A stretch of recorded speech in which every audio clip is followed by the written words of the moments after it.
call the meeting to order at 7. Please open the pledge of allegiance. I pledge allegiance to the flag of the United States of America and to the republic for which it stands, one nation, under God, indivisible, with liberty and justice for all. All right. Assuming everybody had a chance to read last month's 2 months ago minutes. Is there a motion to approve last, or that was what? June. I know, I read them when they came out. Is there a second? Yeah. Second. All those approve? Aye. Aye. All right. So we're gonna make some adjustments to the schedule. We're gonna have a presentation. Okay, you guys are ready. Great, yeah, thanks. Thanks for your time tonight. My name is Pete Simone. This is Bob Gladfelter. We're going to take you through. Move the microphone. There you go. We're going to take you through a presentation. It's going to be very informal. Please stop us. It's really more of a work session. We want to introduce you to the project, what the scope is, how we're going to go about things. So, Emily, if you hit the next slide. Here's our agenda tonight. I won't read it, but we're going to try to go through that. Our team, Anita, Rob and I are part of the team. Anita Nardone is the project manager. She's not here. And Leonard Bustos, also our staff landscape architect, is not here. So these are the main people. And also Derek DeRiek is on the team. Derek is a certified park and recreational professional. They're required by DCNR to be on projects like this. Derek is the director of Parks and Rec in Upper Dublin Township. So he's going to work with Emily and Ryan and your Parks and Rec maintenance folks to give them sort of a peer review and look at things they're doing, maybe make suggestions how things can be improved a little bit in terms of the whole system. So why plan, and I haven't got this memorized, so I am going to stand up so I can read it. I'm sorry. But, you know, we always say that your Parks and Rec are the most visible arm of local government. Maybe I'll just shift over here while we're doing the presentation. Sort of the most visible arm of local government. It's the happy face of local government, right? It's where your kids meet other kids and you meet their parents. So it's a real community building thing. And certainly you all know that. When I started doing this 40 years ago, it was like, oh, isn't it be nice if we had a park? Now we all get it. This is essential green infrastructure, right? So it's not like it'll be nice. This is really important, I think, is the changed attitude that I've seen over my career. And the purpose to do this plan is so that you can continue to go after funding from DCNR and other agencies based on this plan. They want to know that you see the big picture, the long term. So that's why it's very important to do comprehensive rec plans like this. You're growing. You're projected to grow by 18,000 people by 2050. That's a little scary. There are going to be new jobs in the area. Where are these people going to recreate? Where are they going to play? Where are they going to recharge their batteries? If you don't know, the Lehigh Valley Planning Commission did a very important study called Return on Environment in 2014. It looks at the real tangible benefits of parks, open space, trails, things like that. So it puts dollars and cents on the value. And of course, whatever was done in 14 is only accelerated today, 10 years later. Lots of benefits. One of the things that we'll be looking at when we look at your parks is, are there opportunities for stormwater management improvements to help satisfy your MS4 plan? You don't get funding for MS4. It's all locally generated money. This is part of the it's to improve water quality, but you can use park money to do stormwater in a park to help fund your MS4. So MS4 is a big unfunded mandate, so that's important. All these other things, of course, natural resource protection, property value, biodiversity. One of the things we're going to be looking at, in addition to active facilities, is passive facilities. As you're continuing to grow, people are concerned about that. And a good way to mitigate growth is to have more parks and open space. As we get into the study, we'll look at standards for parks and open space, but they're generally for active recreation. There really are no standards for passive recreational space. And the other thing that we want to look at is agricultural lands protection. That's the heritage in this part of the state, your agriculture. So if we can encourage folks to preserve agricultural lands, that's also going to be important. It's going to be something we look at.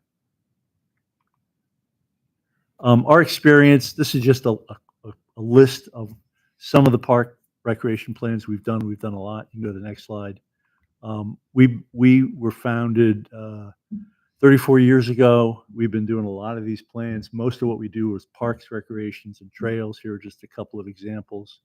And it's the main thing we do. One of the main things we do as a firm. So hopefully we've learned along the way, and we can share that with you as we go forward. Here's a graph of our schedule. Maybe we go to the next slide, which is a little more friendly to look at. This is our schedule for meetings. This is our first meeting with you, the park board. Our next meeting is going to be September 10th with the steering committee, and we'll go through a similar presentation, probably a little more formalized with that committee.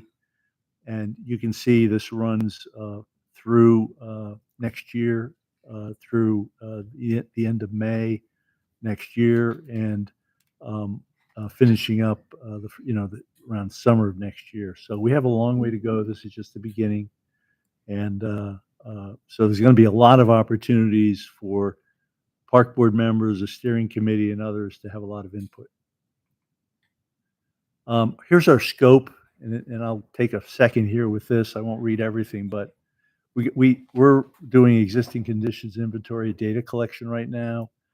We're going to be doing facilities and activities analysis. We did one site recon. We're going to be doing more. Derek's going to have a meeting with Ryan and your park and rec maintenance foreman, et cetera, very soon. The meetings, you can see the public input there. We were going to come to National Night Out, but we got rained out. So we're going to be coming to 3 of your events to publicize this to folks and let them know about it. Encourage them to take the public opinion survey. And then working with you and others, we're going to develop goals and objectives and come up with, again, a long-range plan that hopefully will guide the township over the next 10, 15, 20 years in terms of what you do with your parks. So with our site recon, we're going to go through some of the parks, and we can pause at any of them. We don't have to. So we did this on June 18th with a lot of the staff here and our team. Next. And we looked at all the parks. That board we have up there is what we're going to bring to National Night Out. We'll use that at that event in October, and the other events we're going to attend. And it just gives a snapshot of what your facilities are. Most communities, not everybody knows what all your parks are, and that's not unusual. Like, oh, I didn't know that was our park, or I didn't even know it existed. So that's part of our charge when we go to those events. And this will be a tool that we use. We're going to do a lot of other mapping too as we go forward, but just this gives you an overview of the parks. Next. So I'm going to go through these. We can pause if you want. We don't have to tonight, but Blue Barn Park, almost 4 acres, got a basketball court, some tennis court, has actually a fairly large retention basin there. And if anybody has comments about these as we go, just speak up and we can note them. We're taking notes. Thanks, Rob. Mm-hmm. We're taking notes. Russet and Caybrook Green Hills Park, about 3.5 acres, also still has a private swim club there that is very popular. You can see the facilities that are listed there, and there's some new playground facilities being added along with some drainage facilities that are being added now. Next. Ricky Park, much larger, almost 20 acres, has some trails, restroom, baseball, softball, basketball, multi-use, tennis, playgrounds, picnic area. So you guys have a robust system, and our job is to see, and we'll get to a slide a little bit later in the analysis, you're divided by highways. So it's really hard to circulate through the whole township. One of our charges is going to be, we completed that Vision Zero study for you a year ago. And we're going to be seeing if there are other connections that should be made to help people get to parks from your neighborhoods. Next. Another couple of shots of the park. Hassan Creek Trail and Fogelsville Dam Park. This is probably one of the parks that people don't know about. It's 50 acres. It's rugged terrain. It has a sort of a parking area there that's not really noted too well, but it's a natural area park. Next. Couple more shots. Upper Macungie Park on Route 100, almost 40 acres. Dog Park may be one of the more important or more popular attractions there. Has pavilions and baseball, softball, volleyball. I think we had some suggestions for maybe the existing baseball is really not used that much. Maybe it's an opportunity to convert it to another type of field. But we'll work with you as we go forward looking at that. A couple more shots of the park. Fogelsville Quarry is a really interesting site. And our challenge here is how do we or can we provide public access in a safe way here, whether it be for fishing. There are places still that do in-water swimming with things like docks that surround the people with netting. I mean, is that a possibility? I mean, I think we'll all want to think big as we look at sites like this because this is very dramatic.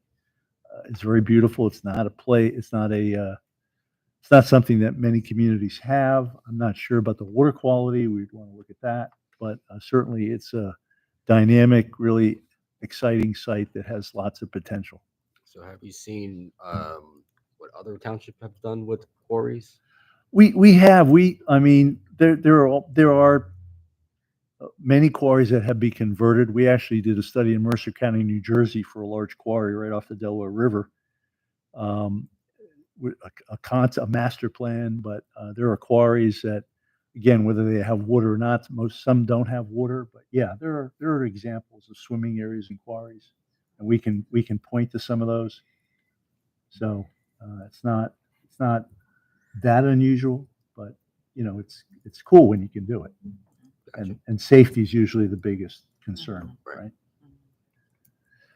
right? The county Rodell Park and the velodrome, very unique facility.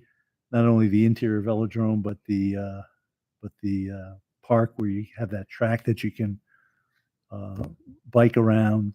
This draws people from probably 20, 30 miles, maybe more. We'll see what statistics the county has on that, but it's a very interesting facility and unique, one of a kind. So you're lucky to have it. Brigginsville Park, Earl Adams Memorial Park, about 20 acres. I think this is the one is this the one that's 2 levels? Not sure. No? Okay. I'm trying to remember this one. I can't, but has a number of existing facilities. So we'll be looking at that too. Okay, I remember this one. Yeah, this is pretty highly developed. So it's got a lot of existing facilities. Church Street Park. This is a little park that is it the who's the landowner that's turning that over to the township? I'm drawing a blank. Jandel. I think the Jandel There's an Corporation. existing residential home on the edge of this park that has to be discussed That what? I'm sorry. about access to the park. We're working through that at the moment. Oh, right. Okay. So this is a park that's newly being developed, sort of a new park. Apple Park, about 21 acres. This is unique in that it has 3 sort of, I guess they are farm ponds. I don't know. The history may be interesting that were developed years ago. And I know you did a fishing derby there this year. And again, this is a good example of ponds. Sometimes municipalities or communities get concerned about open ponds, and like I guess your ordinance calls for all your detention basins to be fenced. Here you have 3 ponds. You don't see people throwing themselves in and drowning, dying. So there's a level. What is the risk with a open pond? Is it how does your insurance carrier look at that? What are the potential here? This is this is actually a beautiful site. It could be made a lot more beautiful with some naturalization, some stream bank stabilization, et cetera. So a park with tremendous potential. There's a couple more shots of it. So, and this has I guess this is the one with the lower area with the soccer field. Yeah. Private Applewood Recreation Area. Again, it's not a township facility, but we're going to be looking at private facilities, private recreation providers too, because, as a resident of the area, you don't really care what township you're in, where you're going. If there's an existing facility, you want to use it, you want to enjoy it.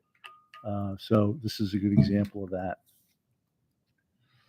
Lone Lane Park, one of your older large parks, lots of activity here, lots of good stuff happening here, lots of programming.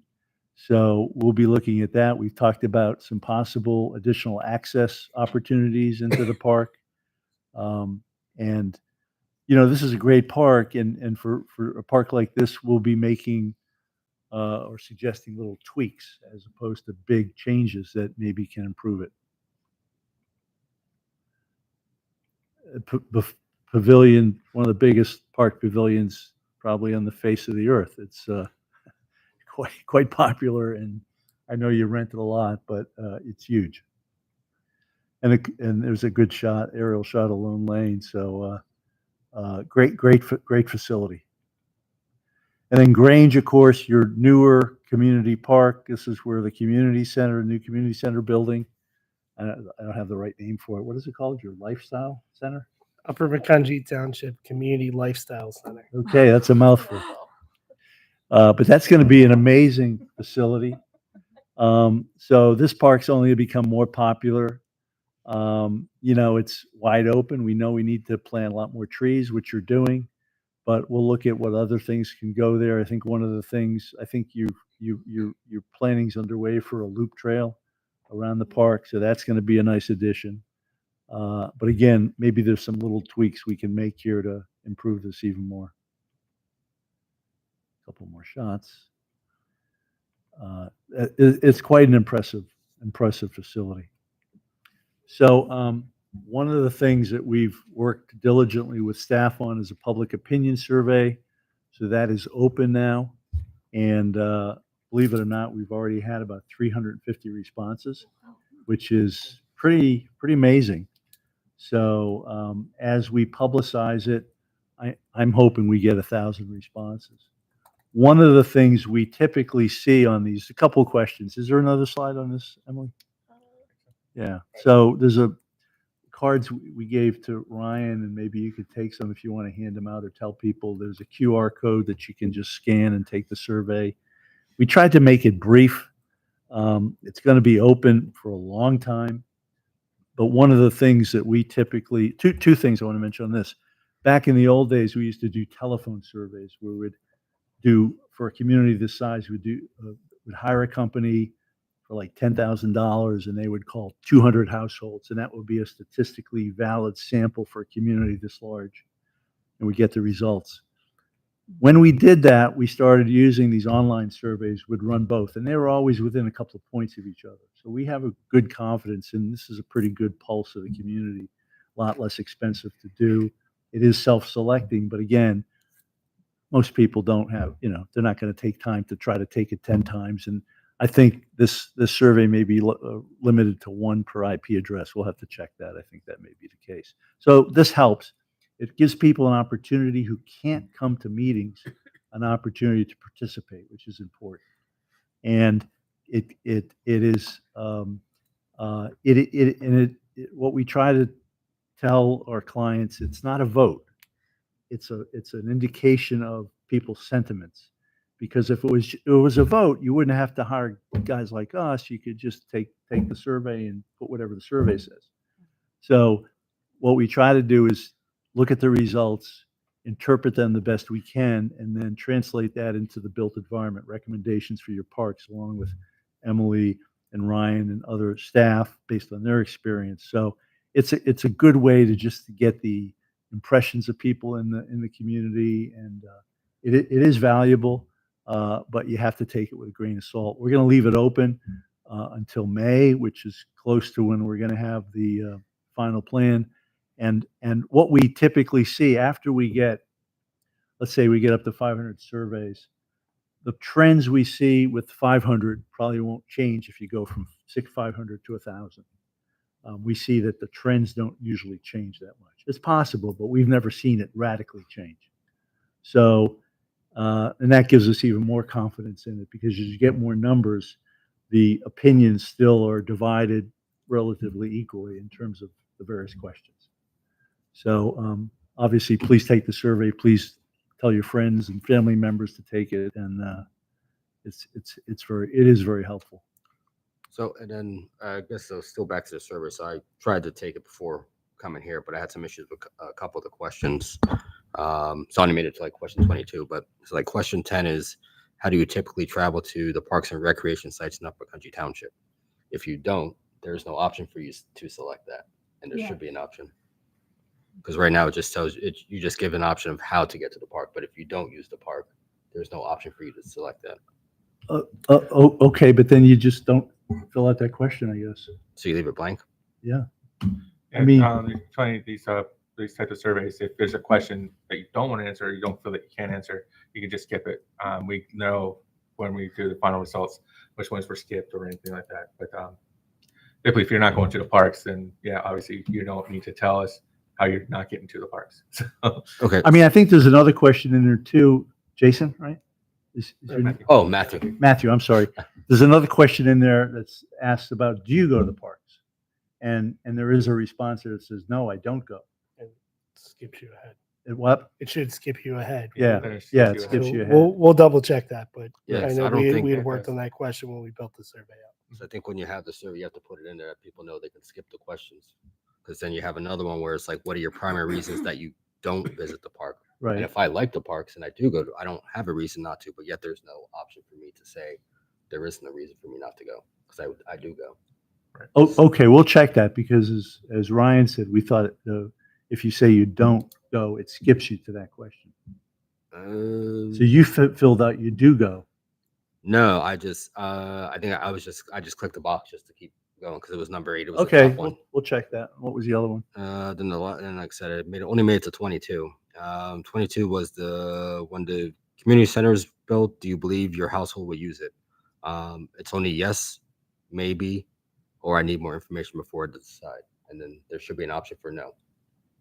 We decided not to put in an option for no. That was something with staff that we felt that don't want to have a negative Right. effect. There's like this, we do have this facility, so some people just might not know right now. So that's what we're hoping is more they have the idea of. But then you're kind of forcing. You're not really getting the true opinion. Then you're just getting something that you like to hear. We would see that if they're saying I need more information, then that means that we're thinking then maybe people don't know what facilities are in there and know what has going on there. But I think we'll also start seeing that too when start having like when we have the public meetings and stuff like that. We start having these discussions that people are talking about. Yeah, yeah. I mean, we debated whether even to put that question in, because people do, I mean, of the people in the township, do 50% know what's happening? Do 60% know? We don't know. So we wanted to see if people know about it, if they have an opinion, and if since the township's spending $50-odd million on this thing, Right. we didn't want to create a whole negative perception about it, right? And But the negative perception would already be there. You're just ignoring it. no, not necessarily, because we'll see also if people skip the question. If they say yes, what were the 3 options? Yes. It's Yes, just no. maybe, and need more information. Yeah. So, I mean, I think what we're trying to do is inform the township in terms of their marketing efforts for it. If we get a lot of maybes and I need more information, well, that would tell us the township needs to step up their marketing efforts for it. I mean, the township's obviously building it because they want the community to use it. Yeah, but maybe I will use it, and no, I will not use it. Are 2 totally different answers. They're not the same. One thing we'll be able to do is when we start getting results, because we can like take these results and we're going to start sharing results when we start going to meetings. We're going to see what that trend is. And if we start seeing something that we start seeing a lot of that, maybe people are putting down I need more information or something like that, maybe we do need to put that in, and maybe we need to have that. Yeah, question. But you'll start seeing that trend. We'll be able to see more of what's going on Yeah. as we start getting results. I think also, Matthew, this gets back to my comments about this isn't a vote. We want to take these results with a grain of salt. I mean, if, these are not meant to be votes. It means again, I guess I don't understand the utility of having a no answer in this question. What does that get the township? What does that get us in terms of understanding what people's thoughts are? Because, I don't know if people even know about it. Well, I think if you had a no option and a comment, a room for comment, and if you click no, then a box would open up that said why, and you have to put in a reason Yeah. why you wouldn't, because there was a lot of negative feedback when we first started doing the investigation and planning to do community center. So, the older population was like, oh, we don't need this. Well, let's know why people don't want to use a community center, and then we can address those concerns and those reasons. If they say, well, I don't work out, I don't go to a gym, well, we can then focus on saying, well, hey, we're going to have community rooms so that we could do these other programs that would, or what programs would you like to see, so that we could bring those people in and offer something for them and Yeah. get them more involved in the Yeah, community. one of the things you'll notice, we don't have a lot of open-ended questions. I think we have one, just because trying to analyze 1,000 open-ended questions is sort of a fool's task. Yeah, but there's, And- you have and- the other option for a couple of the questions. Can you just do that? Well, let us talk about it with staff. I mean, again, we did talk a lot and thought about that question. Off the top of my head, I don't see a reason to put in no. We just gave you a bunch of reasons. Okay, well, let us talk with staff about it. Okay. Okay. Where can the survey be found? Is it on Facebook page? So we have the survey listed on the website. It has been added to the website since August 5th. We are doing the email blast out through Jasmine, our township secretary, when her push to get township members to subscribe to the website. Email blast out is that as well. And we'll be sharing on social media frequently throughout the survey process. And like Peter and Robert said, unfortunately, we were supposed to have our first public event to get the word out with the cue cards at National Night Out, but it was postponed. So we will continue to push those out as well. And we made sure it's on multiple pages of the website. It's on the main page, and it has its own landing page under Parks and Rec. So as probably jumping ahead a little bit in the presentation, but as we go through the public meetings, the survey, and meeting notes and things like that, we're building out the Park and Rec website to have all that information available to the public. I was a little frustrated by the survey because as a single female with no children, there was no opportunity, there was no option, as you were saying, do you use the parks? Well, the only purpose I have in going to the parks is to volunteer on one of our events. Other than that, I never go to the park and there was no option for me to say why. The reason is because our parks don't offer anything for me. It's playing fields. We have playing fields and we have pavilions and playgrounds. Doesn't suit my age or my need, So, and I think that's something that we failed to capture in this survey. Okay. I want to double check that, but I think there are some open-ended questions, and at the very end, there is an open-ended question to give additional comments, and that's where there's a great chance for anybody, especially like yourself, that you have such a comment. At the end, please put that comment in. It's a really important comment, it's something to really note, and those things that we really pick through, and that we make sure we bring this up in front and make sure people know this is why, because that's a really important thing to know. But that's at the end, there is the additional very at the end I as a took a comment. few, when it first came out, when we first got the email, so I don't remember all the details. Yeah, but it's at the end, there is a I might comment. have said something. Yeah, so that's really great. What other suggestions or ideas do you have regarding open space, parks, trails, blah, blah, blah, blah, Okay. blah? Yep. Yeah. Yeah. And it gives you a box that you can write a comment Okay. in. I mean, one of the things that, again, we're just at the beginning, but you're absolutely right. There are a lot of active facilities. That we may find the need for new facilities is more passive. Trails, wilderness, open spaces, just natural areas for habitat. that do environmental services just because they're there as accessible open space with meadows. They might be habitats for birds, native species of birds, those types of things. So that's a very important aspect too. I don't know if that interests you in particular, but it might interest other people who don't use the active facilities. Right. The trails. I've been on this board a long time, and since I came on the board, I've been begging for trails. We have now that was another question I had. We had a trail and walkability committee.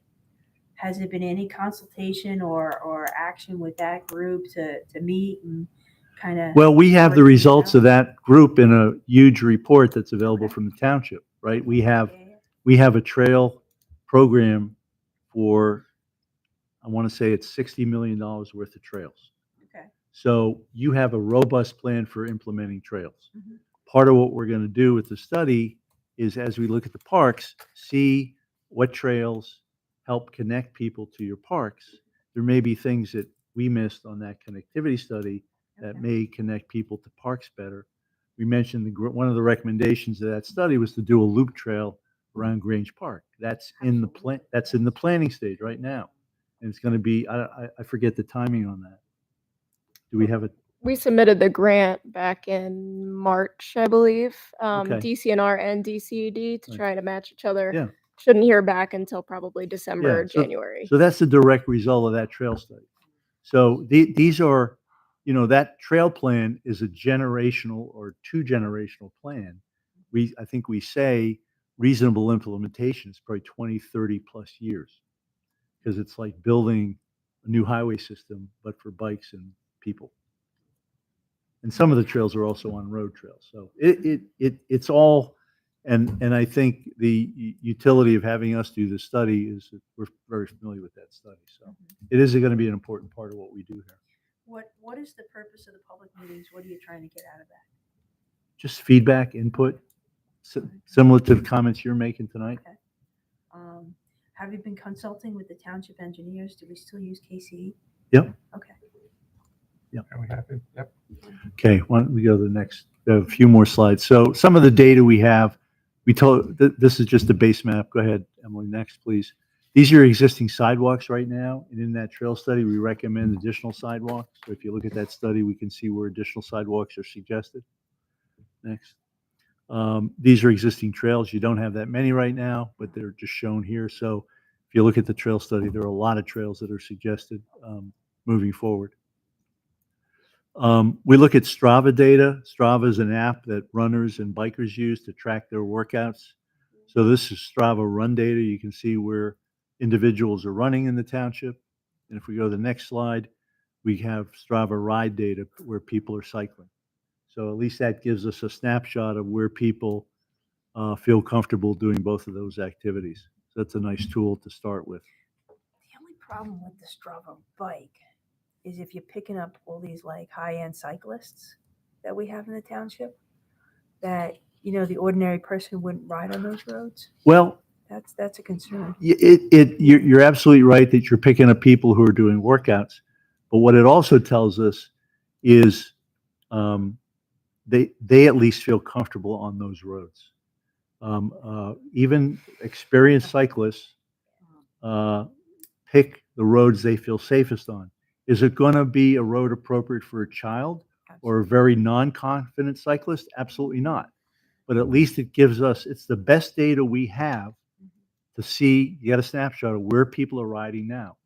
If you look at our trail study, I don't think we have lots of routes on all of those places where people are riding. Right. Because we look at a whole different set of safety criteria and we're looking at on-road routes. So Okay. I think it's a good point, but it's just, again, it's like a survey. This is a snapshot of No, I think it's cool. idea. opinion, right? And I it's use Strava, available. yeah. Yeah. Otherwise, to try to collect that data some other way, No, that's great. yeah, it'd be You can see really that hard. In that plan, if you get a chance to really go through there, there's a whole section about bicycle safety. We're looking at those trails. What's Okay. the difference between the different trails? We're looking at that. We want to have more people be able to connect safely. Sure. Obviously this is showing one side of it, but we're taking that as one part of it. So if you look at that whole Okay. system and what they have in there, there's actually standalone trails for people, for young kids and everything else. So there's connections. Yeah, if you look at that trail study, one of the big areas where we've recommended off-road trails, new off-road trails, is in your whole distribution center area, because you've got huge setbacks of green area from the road to the buildings. There's a lot of opportunities to build trails in there, and that serves the employees of those businesses who at lunch need to go out and get like a break and maybe take a walk. And also it provides, a lot of those people are coming from Allentown and areas around Allentown and Bethlehem, and they take the buses, which are also trying to connect bus stops to those trails, so that when they get off the bus, they actually have a place to walk that's safe to get to their place of employment. And during that trail study, we partnered with Lanta, looking at that connection. And Lanta is going to be a good partner moving forward, because Upper Macungie is the fastest growing bus service area for the whole Lanta system because of all those distribution jobs that you have. So it's a really important part of the Lanta system, and they're very interested in partnering with the township. So it's, yeah, sort of a neat synergy. Suggest better bus stops. That's also part of the suggestion, to have 'Cause, you know, there's, structures. like, there's just people standing on the side. I would never know where a bus stop is in this town. Right. They have signs on them all of them. Where? I've never seen them. I just see some. Where the bus some stop dudes is. stand. Big sign there with the bus stop thing on it. Not like bus stops I'm She used needs to. a bigger. You know what I mean? One of the things we mentioned, and we just put it in here to illustrate the point, is, you know, you're a community that's separated by these huge highways. So if you look at our trail study, we do have places where we suggest going over or under. And it's going to be certainly something we look at in terms of park service areas. You can see the parks on there, and, you know, Grange and Lone Lane occupy that lower right-hand quadrant. Boy, there's a lot of opportunity there. But as areas get developed to the west, which they are going to be, you know, do we need additional parks out there or open space? Or, as you know, as that interchange on, I guess it's 78 and Adams Ave, is it? That new interchange? Or do I have my roads incorrect? But there's a new interchange at Adams. That's going to also spur that area for more development. So we're conscious of that. We're going to look at that in terms of new parks, new opportunities, perhaps. And of course, just the idea is to try to make connections also to all these green areas from various neighborhoods. Also, we're looking at other data. We're looking at ASA, temporarily protected agricultural land. We're going to be looking at natural resources, hydrology, geology, vegetation, topography. We're going to be looking at zoning and SALDO regulations, how they impact parks and open space and preservation of natural areas. Looking at cultural heritage.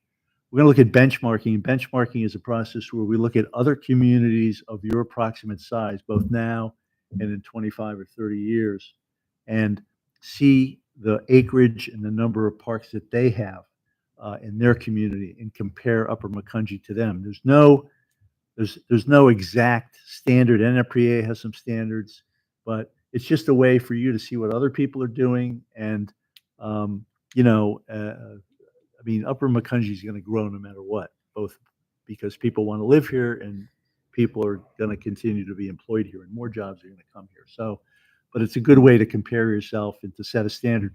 There are standards for active recreation. There are no standards for passive recreation. So if some communities preserve a lot of passive open space, and that's what they've valued, and that's what they've prioritized. Can you define what the two are, please?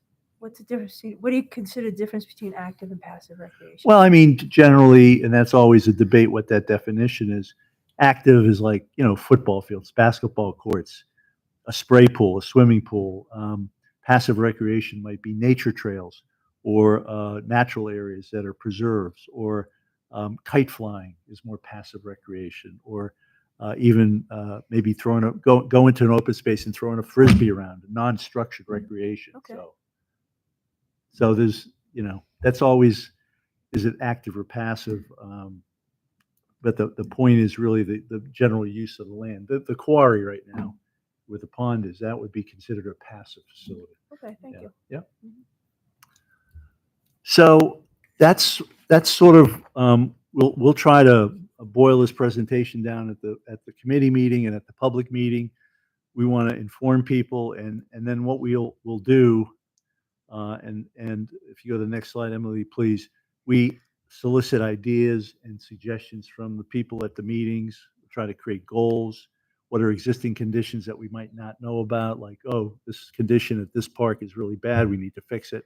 And then concepts. What are the ways that we can try to attain those project goals? Where are the opportunities for improvements? And who might be some of the partners? And I think, your township is exceptionally good at creating or soliciting partners.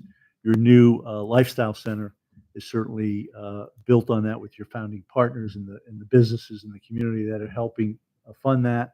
So that's great. But there are going to be other partners, and they don't have to be big corporations. They can be small community groups too. And then at a meeting, we'll come up with a wall or a flip charts of ideas for all of these things. And the fun part is the concepts. And at the bottom, you see the 50-foot tall water slide.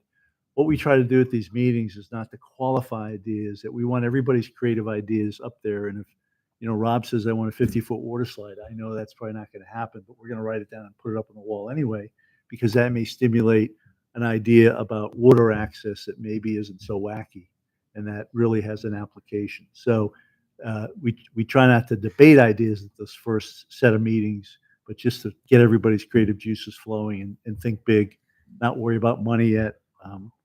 There's plenty of time to worry about money later. So that's sort of how we'll structure both the committee meeting, but more importantly, even the public meeting.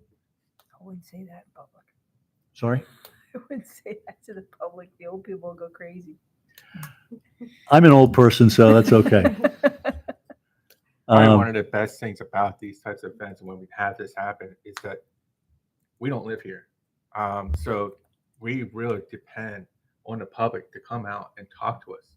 This is where we get our best ideas. This is where we get things that we might not think about because we might not have been driven by or anything else. So it's really important to have a robust idea, whether they're old people, young people, whoever it is. This is really important for us. It's a really important part for the public to give us this kind of ideas. This is a great chance for the staff to hear what's going on. If we don't do that, no one's going to have, you're going to be wondering and thinking about it or maybe making projections, but this gives a great opportunity for people to do it. So it's wonderful that we're seeing it already within the survey, but these public meetings are really great and more important for us. Mm-hmm. And if people want to call us, I don't have a life. I'll give people my cell phone number. They can call me and I'll talk to them, because what happens is, not all people like to stand up at public meetings and talk, right? Some people are shy, and I'd rather have somebody call me and I'll talk to them for half an hour, and they will alert me to something. And it's even more important when people tell us what they don't like, what they don't like about the process, or they don't like about the park, because that makes us think even more critically about what we're doing and try to come up with better solutions. So it's that whole public thing we really depend on, because it works. We find it works. So we don't come up with the good ideas. It's people in the communities.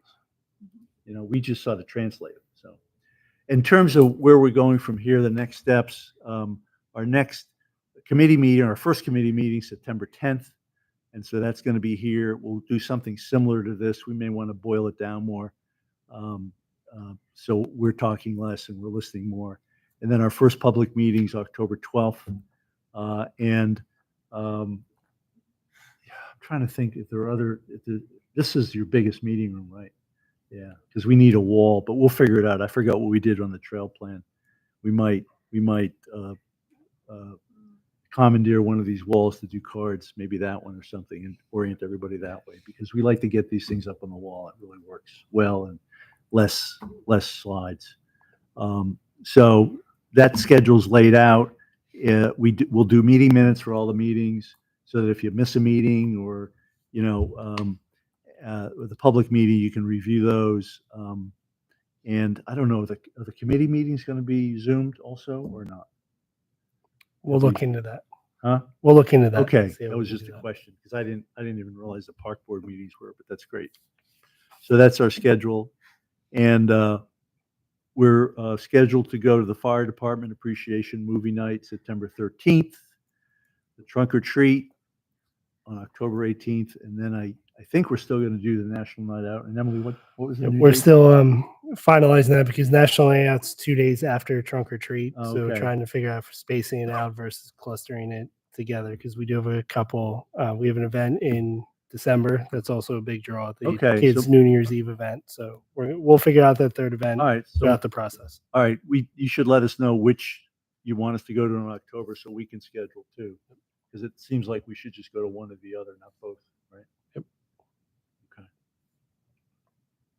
So, so you have our emails as our office number. Please contact us. I don't know if there's, thank you for your suggestions tonight. We'll look into the things that were brought up. I don't know if there's any more discussion that any park board members want to have or other suggestions we want to go through or. I believe we're good. Oh, thank you. Thank you. Okay, thanks very much. Thank you, guys. We're gonna sneak out while you do the rest of your. Awesome. Thank you. All right, it's no public comment. All right, so move on to staff reports. Everybody put your hands together for Ryan, the man Griffiths. He's going to give us a little spiel about himself, and why he's the best person for the job. They hired me, so I'm not going anywhere. So like Matthew said, my name is Ryan Griffiths. This is probably day 35, 36 in the township here. Hired on July 3rd. I come from working in the Parks and Recreation Department over at the city of Allentown full-time for the past 9 years, part-time since 1999. It was my first seasonal job as a lifeguard working for the pool system and kind of worked my way up through, head guard, pool manager, assistant aquatic manager, and so forth. About 2015, I became a recreation program specialist, which is very similar to what Emily is doing here at Upper Macungie Township, as far as being the face of the department out at public events, program generation, running leagues, things like that. Some of my biggest events, I oversaw aquatics for, at that time, now down to 3, but 4 municipal swimming pools, 3 spray parks for seasonal operation, summer and winter basketball leagues, movies in the parks, concert series, public special events as well. So did that for about 7 years. And then the final year working over in Allentown, I was in charge of all the large scale special events.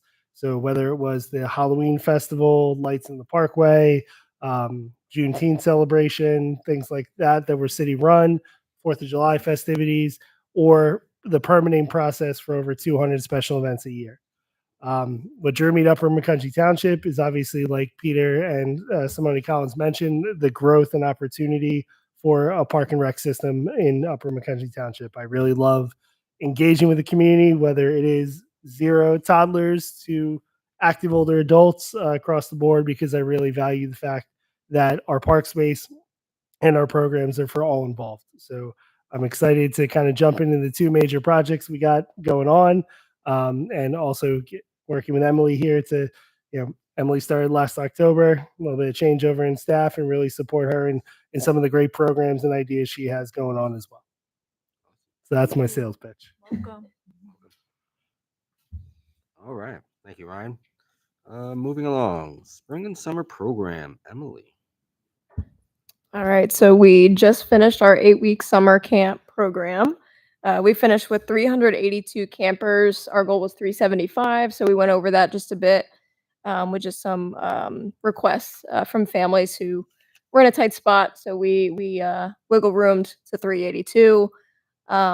Of the 382, 353 were residents, and 29 were non-residents. So 92% of that was residents.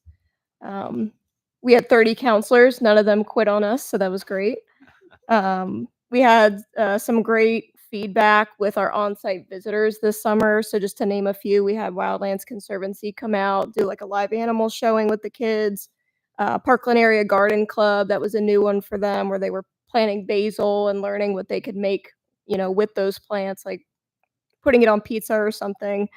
We had Kona Ice come out, police department, fire department.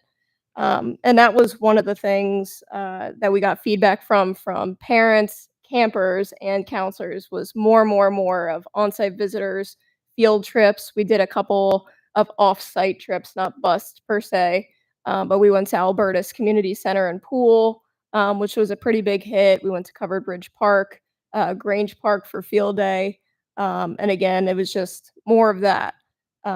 We got 59 responses from a pretty detailed survey from parents. Pretty much all of it was positive feedback. The few things were, they wanted the more on-site visitors, field trips. Some parents noted that it was very sport heavy, so that they wanted more crafts or science, STEM-based activities as well. And then they also asked for longer hours, which we always get that every year. So that's summer camp in a nutshell. As far as our recent event that I personally was not at, but just recalling what I've heard about the event and what I've seen in the pictures, and from feedback from Ryan as well, Grub at Grange, the food truck festival. We had 9 food trucks there, and it was very successful. From how many attended? You said about Approximately about 1,000. so great attendance for a very first year event with honestly minimal marketing efforts. We could certainly do more now that we have the team here to be pushing out marketing, and we have our email blast going out now. So definitely looking to do that again in the future. We had Philadelphia Funk Authority come out. I think that was a major draw for us. We also partnered with Parkland Cares Food Pantry. They have a program that they do prior to school starting, where they make these snack packs to send home to kids that are underserved. So we got a lot of collections for them. Looking forward into September, we have a movie in the park, Kung Fu Panda 4. Don't know how there's a 4th movie of that, but Kung Fu Panda 4 kind of fits hero-esque theme. It's going to be starting at dusk, the movie itself, but we're going to be having pre-movie activities starting at 5-ish, I believe.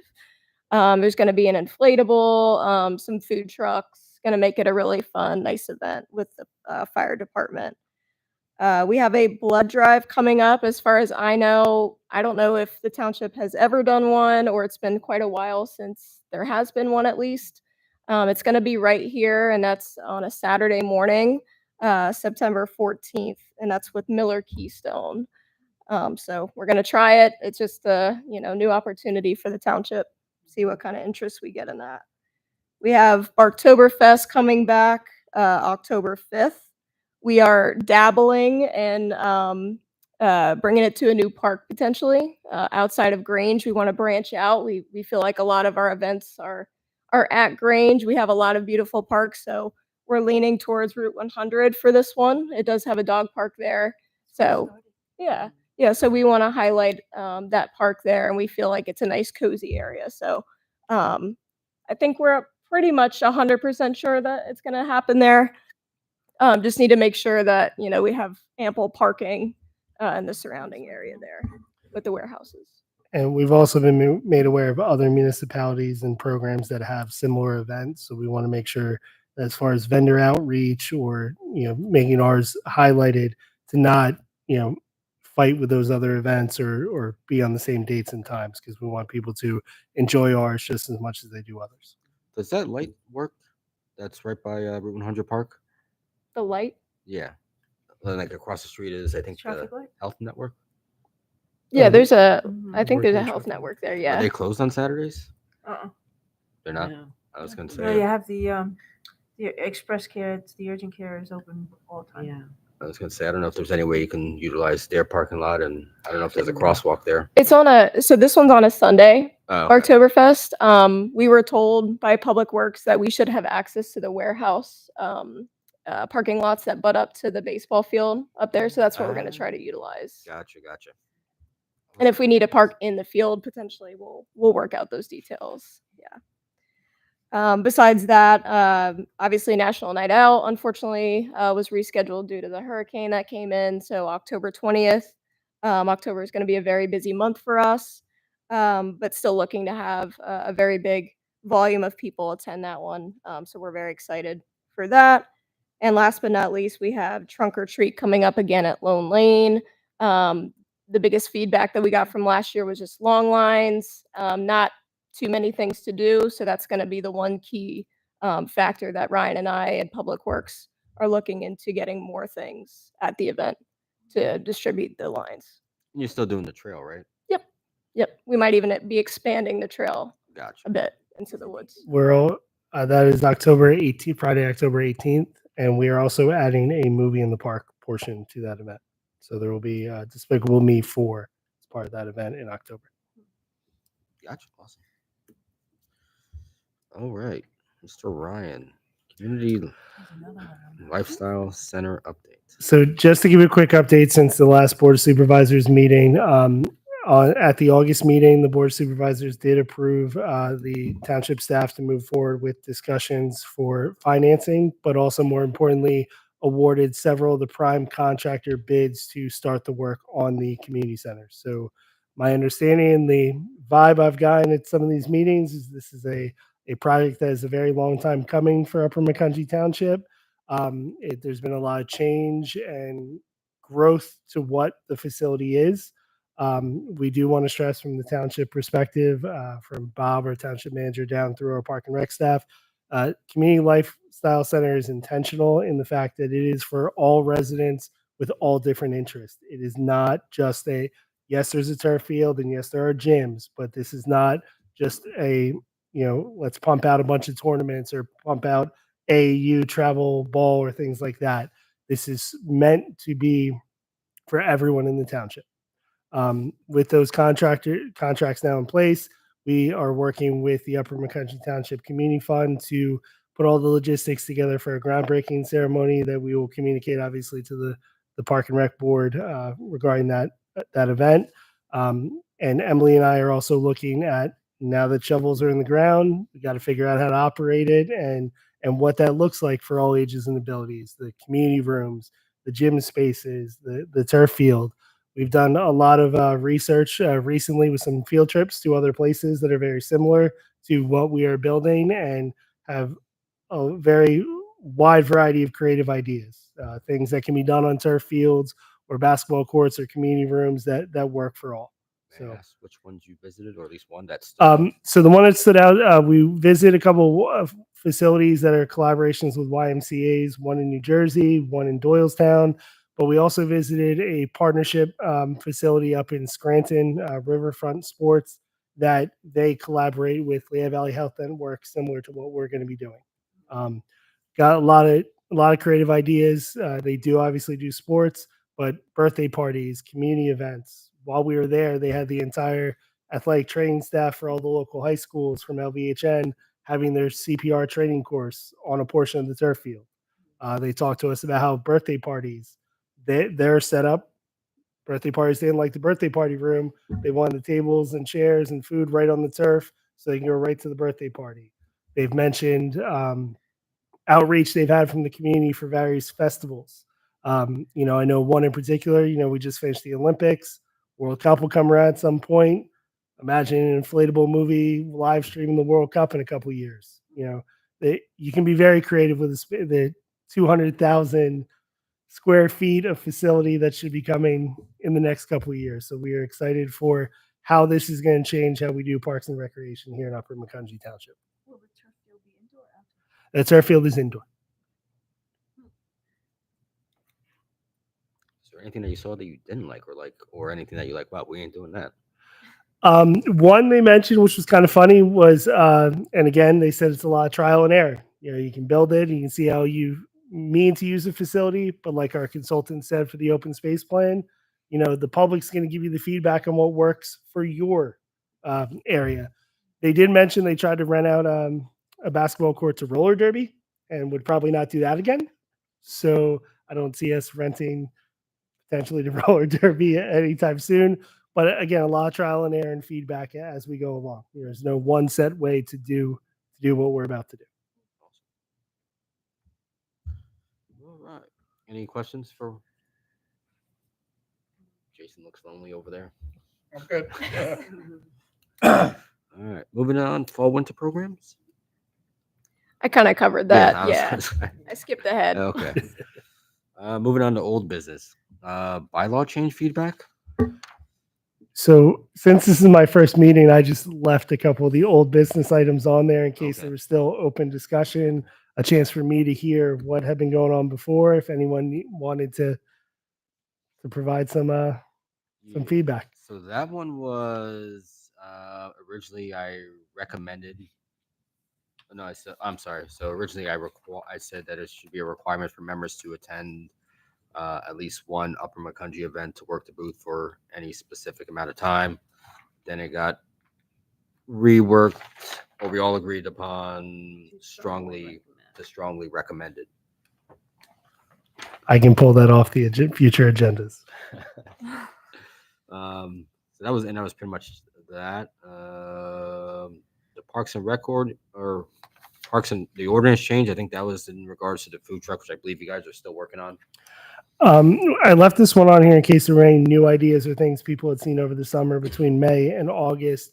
Emily and I are working our portion with our planning department. Obviously, the township is also in the middle of a zoning rewrite going on, noise ordinances and overall zoning. So how Parks and Rec fits into those other ordinances. Food trucks is definitely one of them. Like we mentioned, we had a very successful Grub of the Grange food truck festival with a concert where there's an application process and we can vet the legitimacy of the trucks, but also at a random 2:00 on a Wednesday, a truck pulls through a park. What do we do? So I think there's some strengthening those various items that we are going to look into. Also, certain things are popping up in rental requests. Obviously the bounce house is always a big one.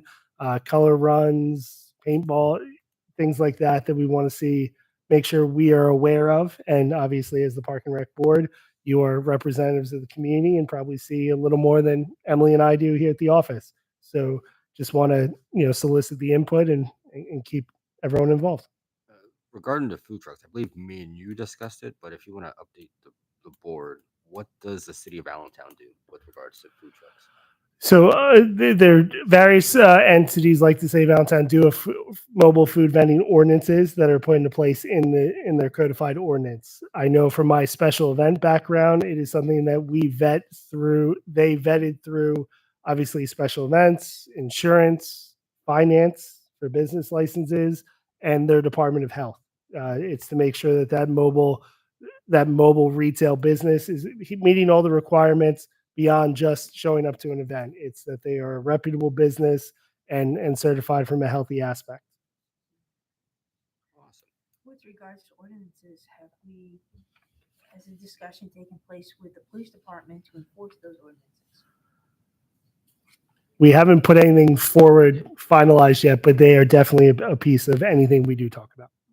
Are they willing to Well, I just think we're not at that point yet to Okay. give a solid answer for you, but I just know from past experience, when you work together as departments, it does address the issue. I will say the Upper Macungie Township Police Department, we did have a minor situation at one of our events where there was an aggressive vendor that shouldn't have been in a place, and they were very helpful in solving the situation. We also have zoning officers too. So once it goes into the ordinance, we have guys who go out and that's their job is, for example, with Splash Pad to make sure that we're under capacity for Splash Pad. They can go to Grange, just make rounds, make sure, keep an eye, and they can approach then and say, are you supposed to be here? Like police officers, who that's their sub job, or? They're not police officers. They're just zoning officers. Okay. Yeah. I think we talked about the last meeting with regard to like bounce houses and stuff, talking to the insurance company. Yeah, we pretty much finalized that from pretty much that meeting on, or pretty much since Ryan came on and we discussed it. It's just too much of a liability. And there's a lot of hoops and hurdles that these pavilion renters have to go through to show us that it's legitimate. And 99% of the time, they're not going to do it. Yeah. So we're just trying to shift the culture and just say, just no bounce houses. Yeah. I think it's like every week you hear them. Yeah. Blown away. Yes. all right. Volunteers in the park, rejuvenation. This was another just let's sit here. It's something I'm looking into as someone who came from a background that had a Friends of the Allentown Parks group. Definitely volunteers are needed to help supplement everything we do here with Parks and Recreation. Obviously, our public Scott and Jim and Tim and the public works team do a fantastic job, but there are other areas that volunteers are better suited for. So we really want to get people involved into what we're doing. So it's something I'm going to take a look at as I've get settled in here, past the honeymoon phase to take a look at as a project. Gotcha. Sponsorship, newsletter, advertising push. So this is also something that was mentioned about reminders about our sponsorship opportunities and our newsletter advertising opportunities, which help offset the cost of various programs and projects that we do. As the Community Lifestyle Center comes on board and is coming in the future, we are going to look to really solidify sponsorship programs and advertising programs. That is one thing we did notice from some of our research at some of these other facilities is there are banner programs or plaque programs that could help, again, offset cost of programming and projects. So it's just something to keep in mind that we've done a good job so far in our newsletter. There's plenty of ads, but there are ways to kind of beef up the sponsorships we have, especially with the vibrant business community Upper Macungie Township has. All right, moving on to new business. We already did Simone Collins, various park Lone Lane trees. Yep, that's my complaint. So just chiming into the whole board, obviously discussions with Matthew here. Some concerns were brought up about parks. They've been passed along to the appropriate groups. So for example, Lone Lane Park tree trimming, Scott and Public Works is aware of to take a look at and maintain those trees properly for proper access along the trails. Grange Park basketball courts were also mentioned about some of the basketball court equipment. I can definitely see one of the goosenecked basketball rims is a little off at the moment. So we are going to take a look at that basketball court facility as a whole. There are some surrounding municipalities that run leagues or have high turnover in rentals of basketball courts where they've added some new amenities that might be worth looking into. I can tell you from my experience, some of those amenities are some high dollar amenities.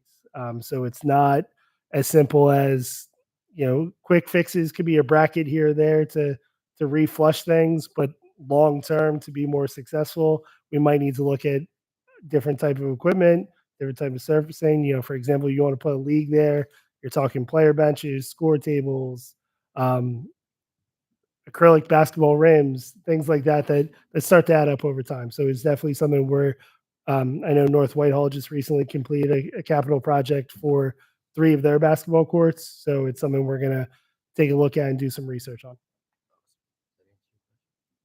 Not really. No.